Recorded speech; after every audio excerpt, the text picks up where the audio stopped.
Ladies and gentlemen, let me be blunt. I'm sick of people blowing smoke up mine and everyone else's asses about this particular topic. So it's about time I said something about this, since tonight we're embarking on a journey. An academic journey into what rape is. I hope that this video is easily understandable by all, but I make absolutely no guarantees. I'm not dumbing things down for people who don't understand this stuff, because that is just dishonest again. So this is going to be presented as it is from the literature. I hope people can follow along. I'll try and explain as best as I can as we go. Now, before we begin, there are a few things that I want to state clearly. Number one, I'm definitely not an expert in psychology by any means. My field of expertise is in fact economics, but do I ever have the ability to examine evidence and use the various research methodologies which are universal at a university level to put together some sort of understanding of the subject matter from the literature, and the literature is actually easier to understand than some of the scientific fields.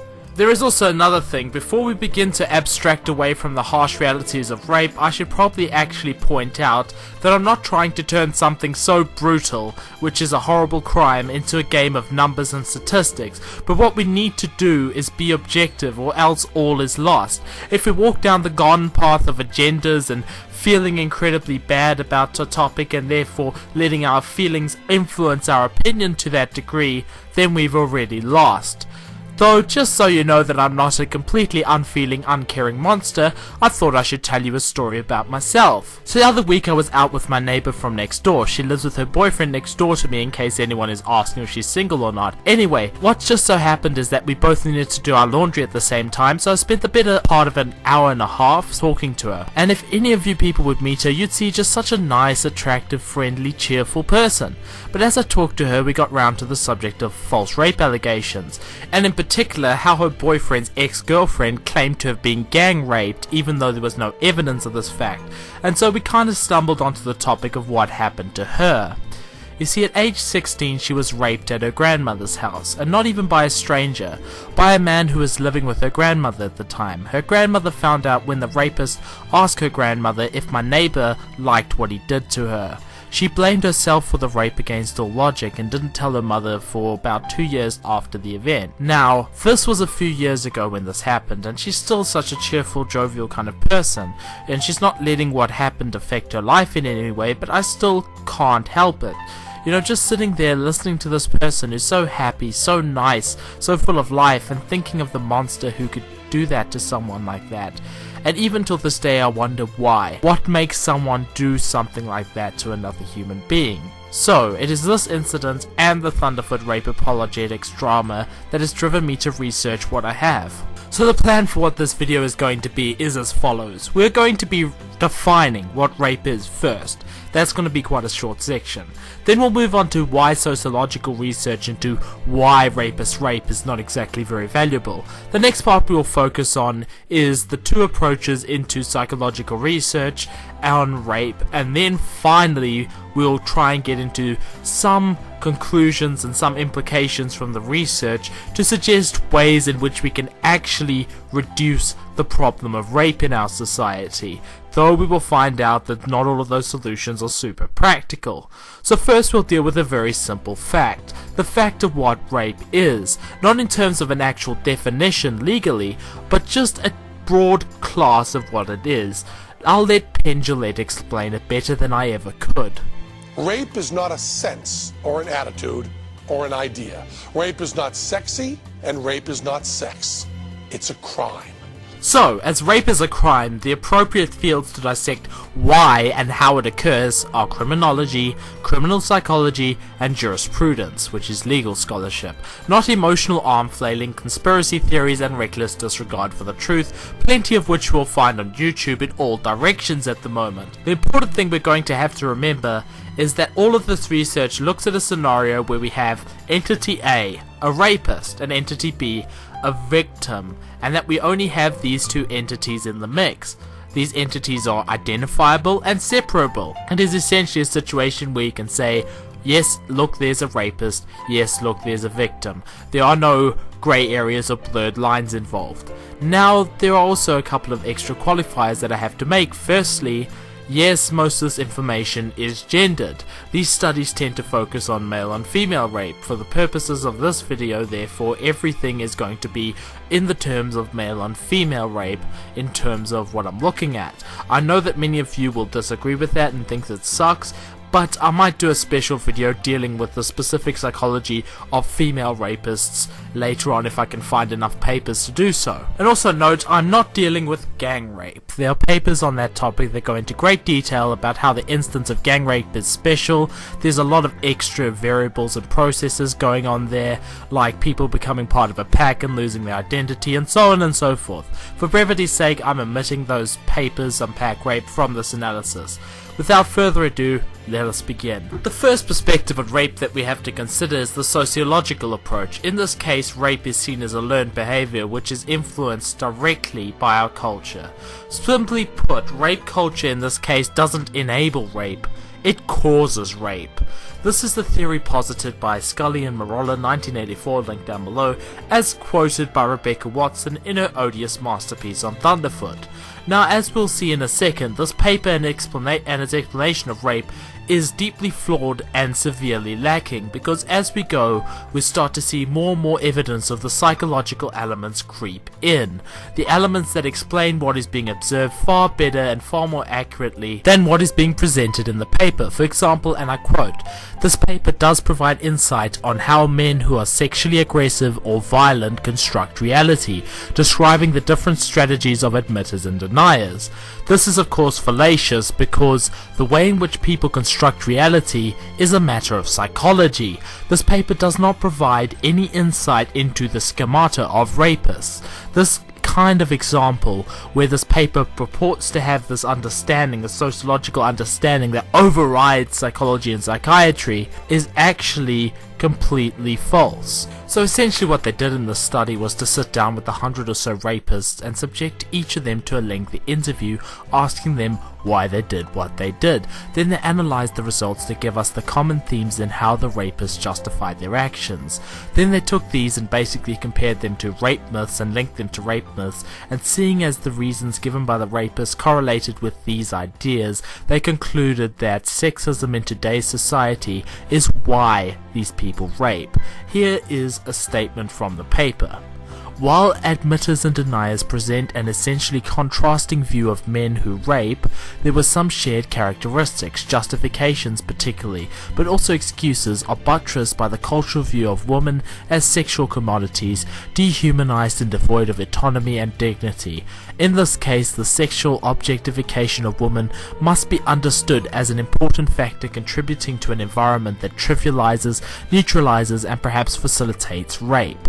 Now, I hope by now a huge problem is becoming clear to you guys. Justification does not equal causation, or rather, the reasons that rapists thought why they raped can actually be very, very different from the actual psychological reasons for their actions. For example, when you sit down with a sexually sadistic rapist, do you think that they are going to actually admit to you that they enjoyed the pain of their victims? Do you think that they're going to paint themselves in that light, or do you think that they're going to try and denigrate the victims when they're put into the interview situation?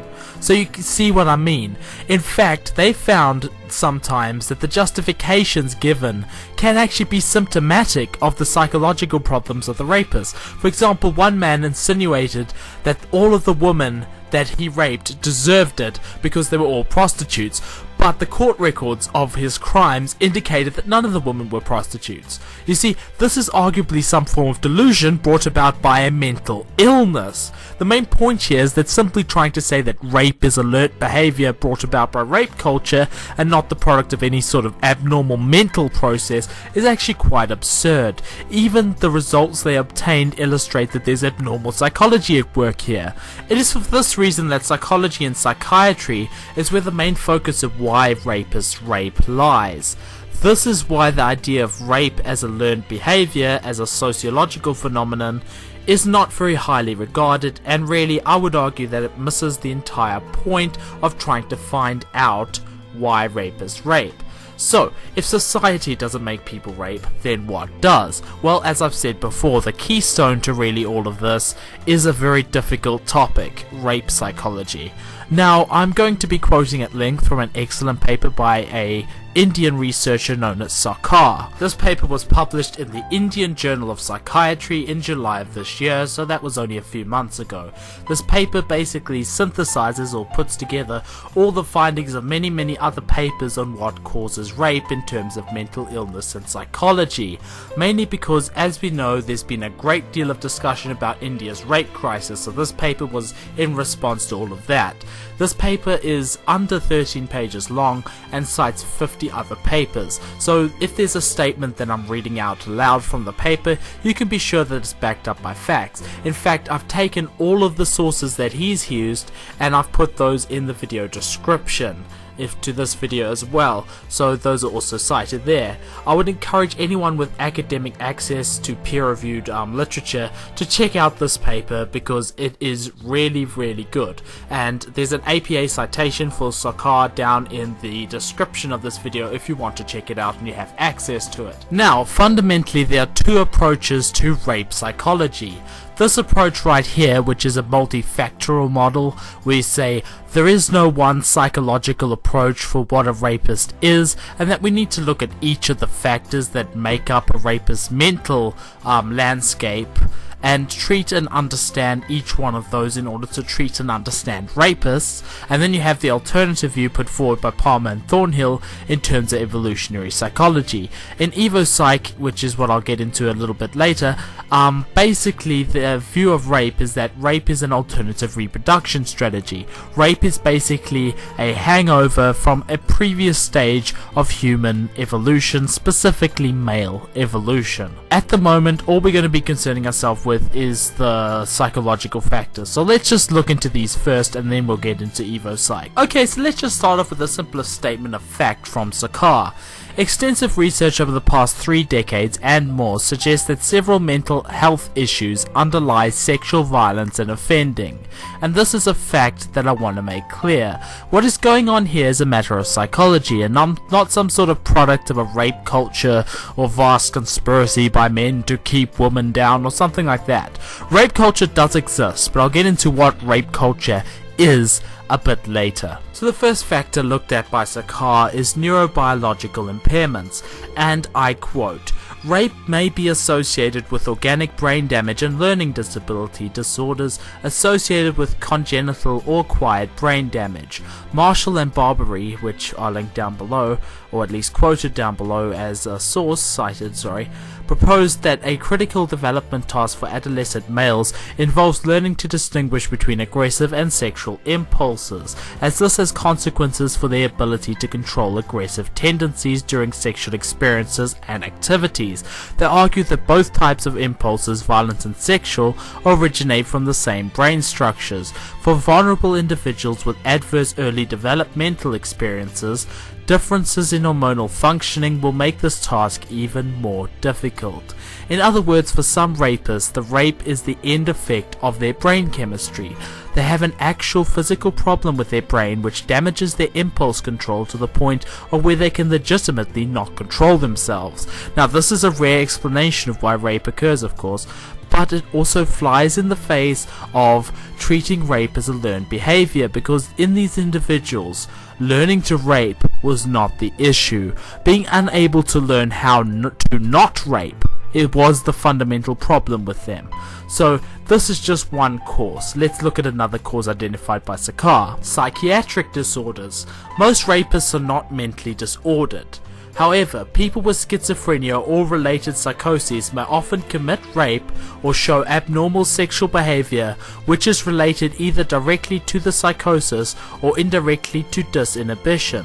Similarly, patients with hypomania and mania become sexually disinhibited, leading to such offences. It is important to understand what we're talking about when we say mentally disordered here. Mentally disordered means that a person is manic or schizoid or paranoid, any other type of serious mental illness. In other words, they're considered by psychiatrists and psychologists to be genuinely mentally ill. What is important to note is that rapists who fall outside of these diagnoses are not automatically mentally healthy. There are other things that can be wrong with them. Just a bona fide mental illness is not one of them.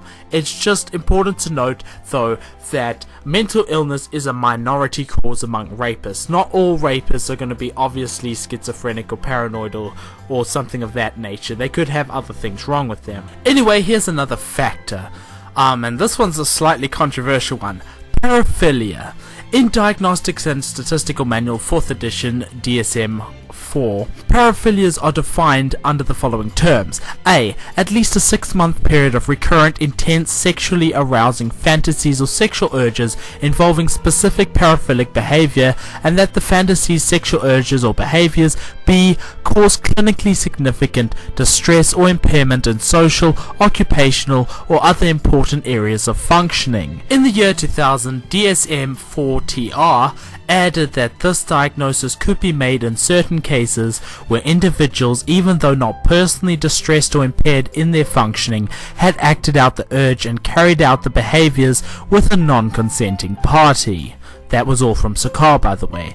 In other words, some people have sexual fantasies that they take way too far and bring into reality with a non-consenting victim, and this is where rape occurs. Now, it has to be noted that, of course, this doesn't apply to everyone who is into S&M, because they operate under the safe, sane, and consensual guidelines. This only applies when the behavior in question is non-consensual, and this isn't to say that all people who have these kind of fantasies or engage in these kind of activities, because God knows, in my experience, I've met both men and women who have these rape fantasies. It doesn't mean that all of those people are rapists or rapists in the making, just that paraphilia can be a driving factor in a small minority of rapes. Now, let's move on to the next factor identified by Sarkar: intimacy and attachment problems. Several studies show that rapists experience multiple early life adversities such as sexual abuse, physical abuse, and dysfunctional family relations, which are likely to affect their capacities for secure attachments and developing healthy adult relationships. In other words, someone's background, how they were raised, as well as childhood traumatic experiences, can influence how they react to others, which can lead to difficulty attaching to others in an appropriate way. This type of trauma can also create conditions such as schizophrenia. I'll link to evidence of childhood trauma leading to schizophrenia down below. Anyway, let's move on to the final part, which is cognitive distortions, or otherwise known as distorted or warped schemata. Cognitive distortions, or CD, are errors in cognitions that allow offenders to rationalize and minimize the perceptions and judgments used by the sex offender to justify his molestation behavior. Now, at this point, I should probably try and tell you guys what a schema is. A schema is like a way of rationalizing the world. It's a certain thought structure, a certain way of thinking, essentially, a certain way that you use to make sense of a part of reality. And when you have all of these schema together, you have your worldview, you have what they call schemata, which is a whole lot of them together, and that forms your worldview. Well, in rapists, these schemata, the whole lot of them together, are often very twisted and skewed from what they normally should be. So basically, schemas are a controversial thing sometimes because that's where rape myths start to enter the frame. So I'm going to cite a study called Identifying Schemas in Child Molesters, Rapers and Violent Offenders by Milner and Webster 2005 to deal with this here, because that study actually found some very, very interesting things about the way in which rapists make sense of the world psychologically. Let's start with a little bit of the literature review they did at the beginning of their paper. In summary, this research has indicated that rapists' beliefs about women and violence are not dissimilar to those of non-sexual violent offenders and cannot always be reliably distinguished from the beliefs of non-rapists. For example, Blumenthal et al., which is linked down below as a citation, the difference in belief seems to be one of degree, not nature. Polishek, 1997, which is also cited down below. And this is what is truly remarkable about sex offenders. They hold the same views as other violent criminals, and yet their psychological process is somewhat different from the average violent criminal. They seem to believe the same things, but only to a greater magnitude.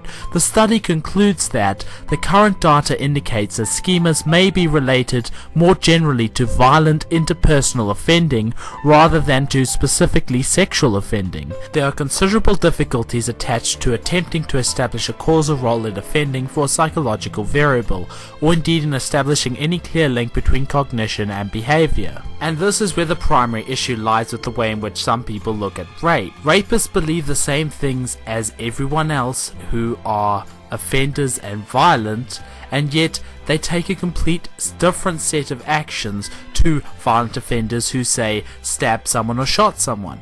The key to understanding this points towards multiple causes psychologically, and not just that these poor men were victimized by our society's rape culture and somehow were tragically led astray.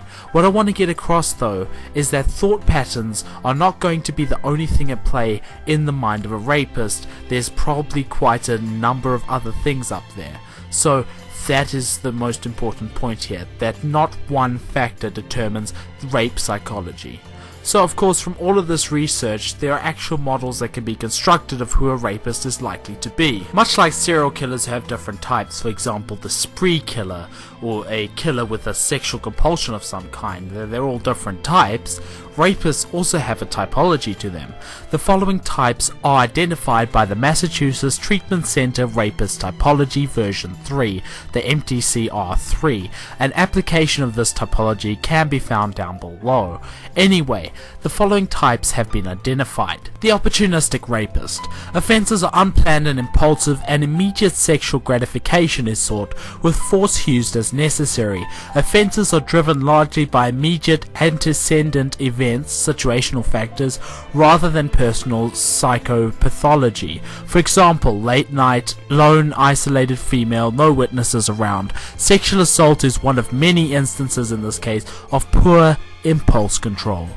Anger rapist. His offences are driven by extreme gratuitous aggression, severe violence, and a history of previous antisocial offending. Serious physical injury to the victim is caused. Sexual rapist. He is driven by preoccupation with sexual fantasies and urges, and is best captured by the diagnosis of paraphilia, not otherwise specified, DSM-4-TR. Sexually non-sadistic rapist. He is driven by sexual fantasies and urges too, but the sexual arousal is inappropriate in nature, for example fetish. There are offense-supportive beliefs and feelings of inadequacy regarding masculinity and sex. Sexually sadistic rapist. The motivation for this rapist is not sexual but fantasies of degradation and humiliation and of power and control over the victim, best captured by the diagnosis of sexual sadism in the DSM-4-TR. Vindictive rapist. His drive is predominantly anger, but unlike the angry rapist, his anger and aggression is focused exclusively on women. His behavior is intended to humiliate and degrade victims with little/no evidence of eroticized aggression and low levels of impulsivity. So I now hope that the problem of rape and generalizing rape is starting to become very clear. You are talking about one rapist when in fact you're just talking about 1 out of 6. There are many different people who rape for many different reasons, and so trying to nail down one solution that you can broadly apply to all rapists is just not going to work very well. Approaches to the issue in terms of rape prevention is something which I'll get to in a second, but first we have to look into the alternative approach to rape psychology, which is evolutionary psychology. Now, evolutionary psychology is actually very complicated, and I'll not begin to pretend that I'm somehow a genius and I'm super competent in it. However, I did find a paper by Warden Siegert 2002 which critiques the theory of rape being used by men as an alternative form of reproduction, and really it highlights the way evolutionary psychology, how far it has to go, and all the assertions that it has to back up, but not only that, but how it fits in with everything else. And I quote, "Overall, we believe that Thornhill and Palmer have not established that the evolutionary theory of rape is a better theory than social science explanations. This is because their positive argument is tentative and incomplete, and their negative argument rebuttable. They have not been able to specify what type of mechanisms directly underpin rape, or how rape might be a byproduct of other adaptations associated with male sexuality.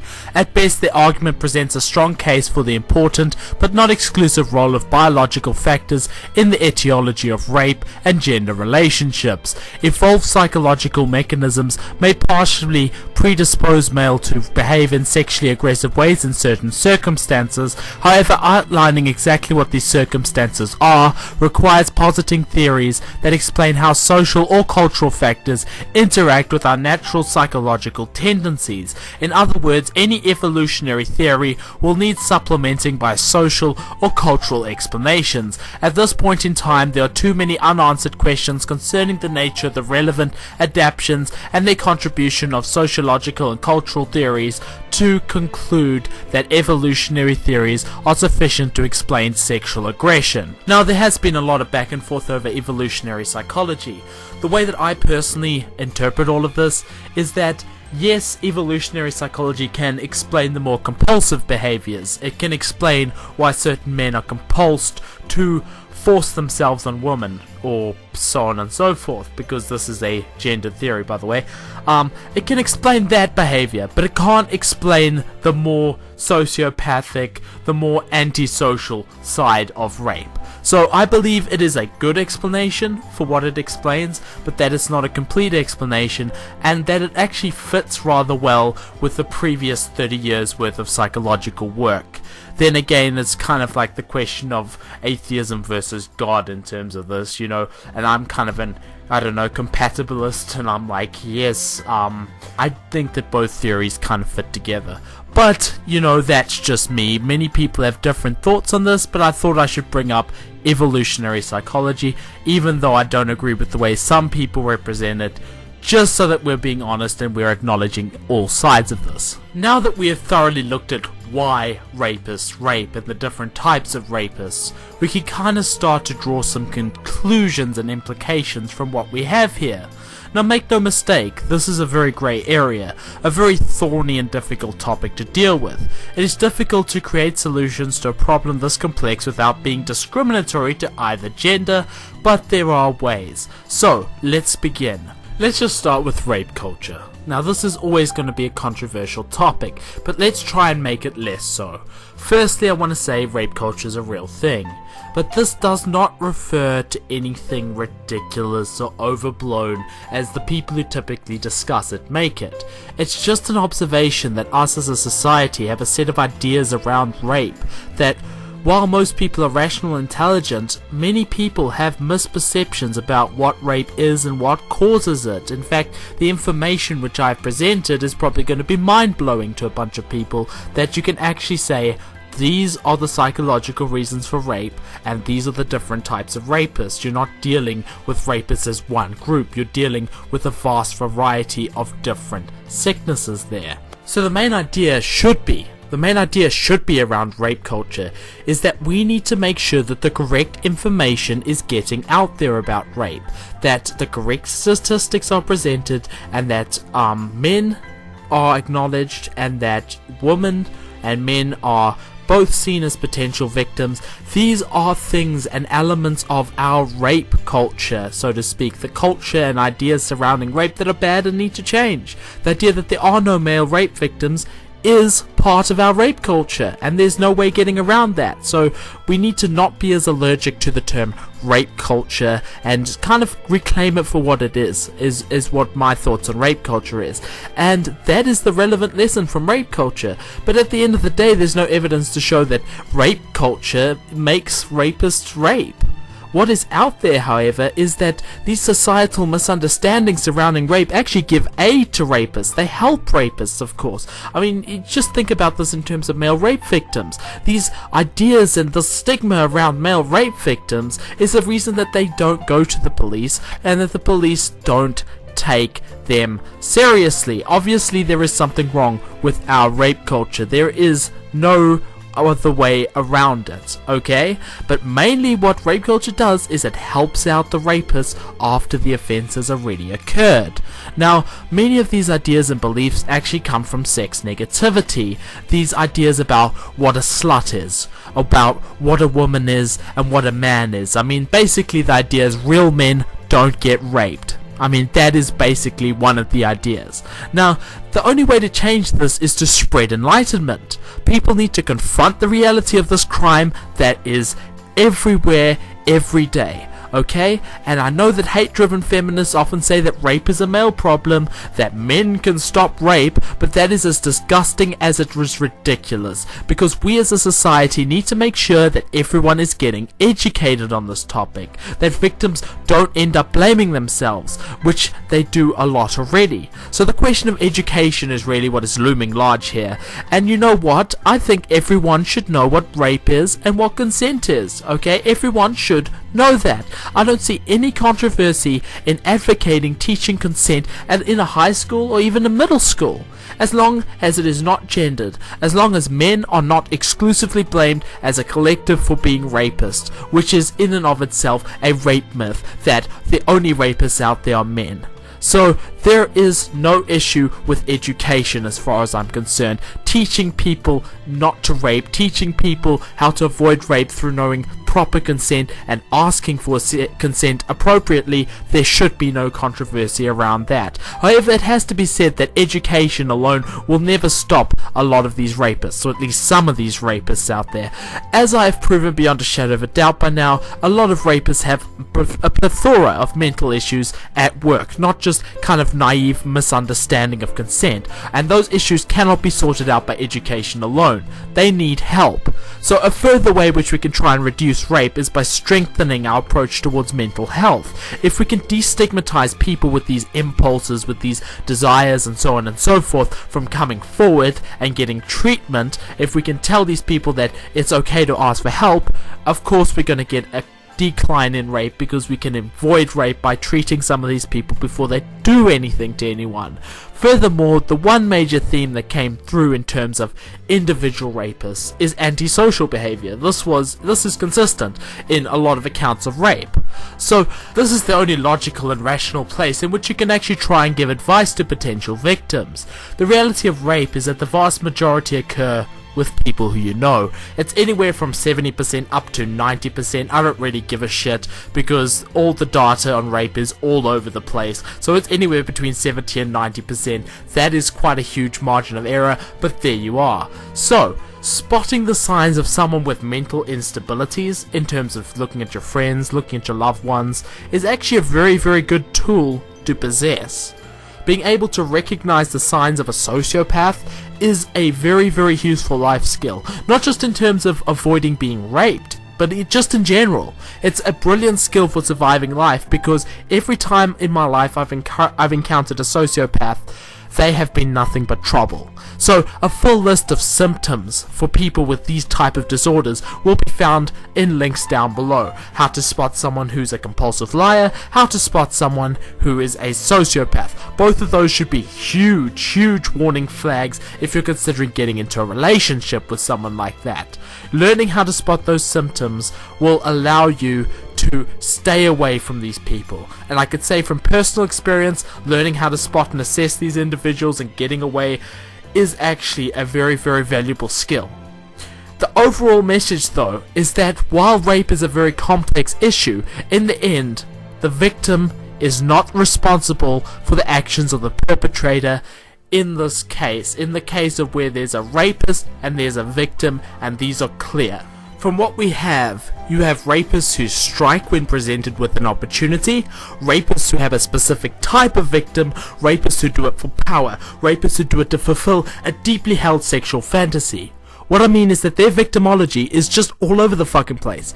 Even if you look at all the precautions that you could take in the world, and you take all of those, you could still fall prey to any of the given rapists. For example, you're a woman, right? You go out to town, you have a few drinks, you stay in groups, make sure your friends are around you, you take all the precautions. Then you come home, and you're drunk, and you have your boyfriend, and he rapes you, because you're drunk and you're vulnerable.